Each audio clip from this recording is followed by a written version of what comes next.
ওমরে ফারুক রাদিয়াল্লাহু তাআলা আনহুর ছেলে আব্দুর রহমান মারুফুন বিআবি শাহমা ছিলেন মিশরে।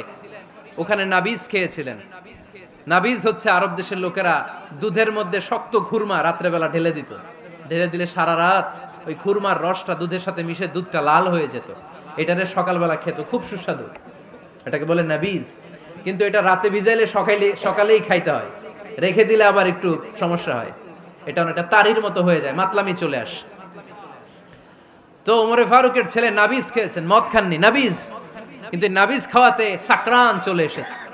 সাকরান চলে আসাতে এটা যখন প্রমাণিত হয়েছে, আমর ইবনুল আস রাদিয়াল্লাহু তাআলা আনহু নাকি ৮০ বেত মেরেছেন মিশরে।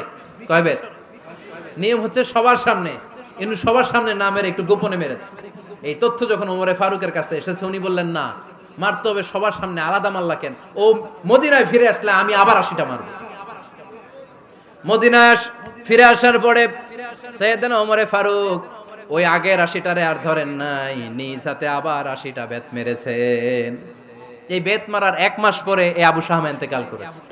অনেক ঐতিহাসিক বলে এই বেতের আঘাতে মরেছে, কেউ কেউ বলেছে নিজের রোগের কারণে মরেছে। কিন্তু দিস ইজ দ্য ইনসাফ সিস্টেম অফ ওমর।